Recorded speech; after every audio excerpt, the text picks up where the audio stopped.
Wichtiger Hinweis: Der Unfall wurde für diesen Beitrag nachgestellt.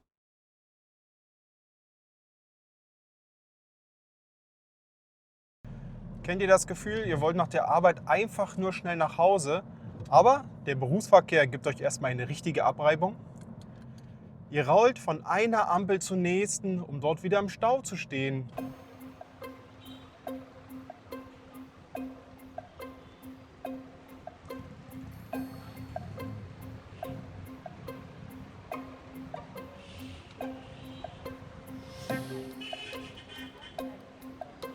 Du wirst von anderen Autofahrern geschnitten und die ziehen viel zu knapp bei dir vorne rein oder bremsen dich aus. Und du musst unterwegs noch tanken, und zwar den teuren Sprit, der eigentlich viel billiger sein könnte.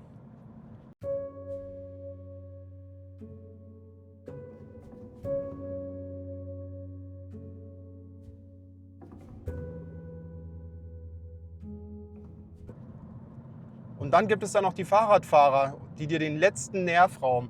Sie fahren extra weit in der Mitte, um dich zu ärgern, obwohl rechts genug Platz wäre.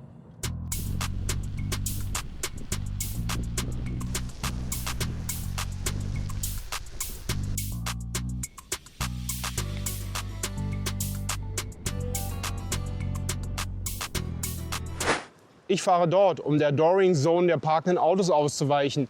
Das ist der Bereich, in dem die Autotür aufschwingt. Wenn man damit voller Wucht reinfährt, dann ist das überhaupt nicht lustig. Und wenn man sowas schon mal erlebt hat, dann hätte man besonders großen Respektsabstand. Zudem kommt noch, wenn man weit rechts fährt, dann ermutigt man noch Autofahrer extra zu überholen an Stellen, wo man wirklich nicht mehr überholt werden sollte, weil gar kein Platz mehr dafür da ist. Radfahrer haben auf der Straße nichts verloren, besonders wenn es einen Rad- oder Fußweg gibt. Die sollen einfach verschwinden und dort fahren. Ich will als Fahrradfahrer auch vorankommen und darf genauso wie ein Autofahrer auch nicht einfach überall fahren, um die Fußgänger zu schützen. Ich weiß auch, dass es einige Fahrradfahrer gibt, die es mit den Regeln nicht ganz so genau nehmen. Aber das heißt nicht, dass wir das alle machen. Wenn ich als Fußgänger unterwegs bin, habe ich auch keine Lust, von Fahrrädern bedrängt zu werden.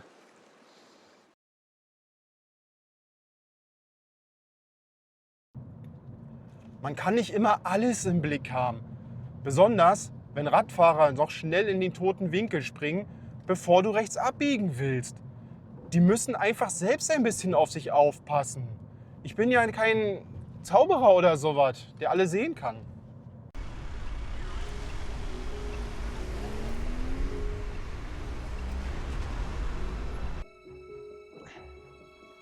Alter.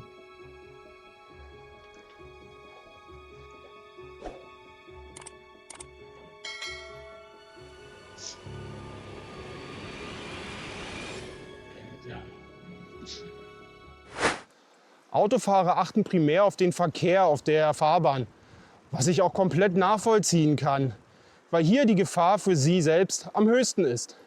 Aber sie ignorieren damit den Radweg komplett. Ich stand schon oft genug neben einem rechtsabbiegenden Auto, weil dieser nicht geschaut hat. Ich weiß aber auch, dass man mich viel schlechter sieht als ein Auto zum Beispiel. Radfahrer fahren ständig bei Rot über die Ampel oder benutzen den Gehweg, um an der Schlange vorbeizukommen. Radfahrer wollen Rechte wie Autos, halten sich aber an keine Regeln, wie zum Beispiel an rote Ampeln oder Einbahnstraßen. Ich weiche auf den Gehweg aus, weil der Kreuzungsbereich für Radfahrer lebensgefährlich ist. Es ist eine Überlebensstrategie, keine Bequemlichkeit. Persönlich halte ich mich immer an rote Ampeln, auch wenn keiner in der Nähe zu sein scheint. Es gibt aber leider auch Ausnahmen, welche sich nicht an die roten Ampeln halten. Die gibt es aber auch bei den Autofahrern. Am meisten ärgern mich aber Rennradfahrer. Die sind besonders rücksichtslos und arrogant, weil sie trotz Radweg auf der Straße fahren. Ich finde es nicht okay, wenn Radfahrer auf der Straße fahren, wenn es einen echten Fahrradweg gibt. Auf der anderen Seite finde ich es aber auch nicht toll, wenn ein Rennradfahrer mit fast 50 km/h auf dem Radweg fährt, wo andere Fahrradfahrer einfach nur ruhig vor sich hinfahren wollen. Eventuell noch mit Kindern. Der Straßenverkehr ist für Trainingseinheiten einfach nicht geeignet. Radfahrer zahlen nicht mal Kfz-Steuer und haben daher kein Recht, auf der Straße zu fahren.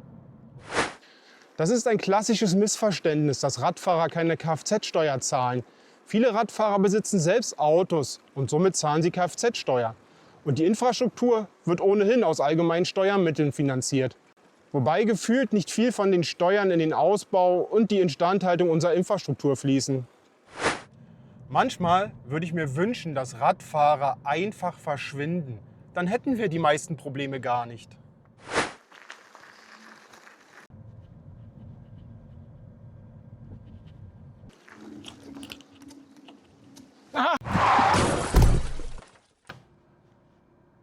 Oh Gott.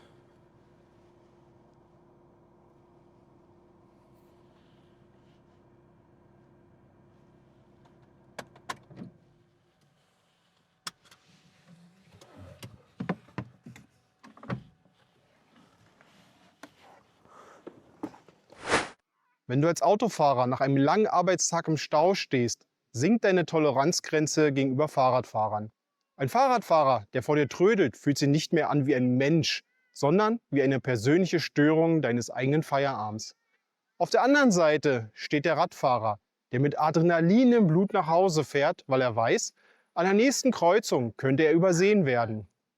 Er fährt defensiv-aggressiv, um seine Position zu behaupten und nicht im toten Winkel zu verschwinden. Beide Seiten reagieren aus einer Stressreaktion heraus. Wenn wir uns gegenseitig beschimpfen, heizen wir diesen Stress nur weiter an. Und die bittere Realität ist jedoch, wir streiten uns um Zentimeter, während das eigentliche Problem unsere Infrastruktur ist.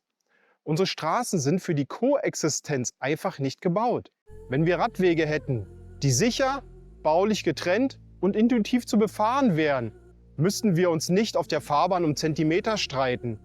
Wir sind beide Opfer einer Verkehrsplanung, die aus einer Zeit stammt, in der die Koexistenz von Fahrrad und Auto nicht mitgedacht wurde. Lass uns weniger übereinander fluchen und mehr gemeinsam für eine Infrastruktur einstehen, die den Raum für alle sicherer macht. Wichtiger Hinweis: Die in diesem Video gezeigten Unfallszenen und der Aufprall am Anfang wurden vollständig nachgestellt, choreografiert und zu keinem Zeitpunkt ist jemand zu Schaden gekommen.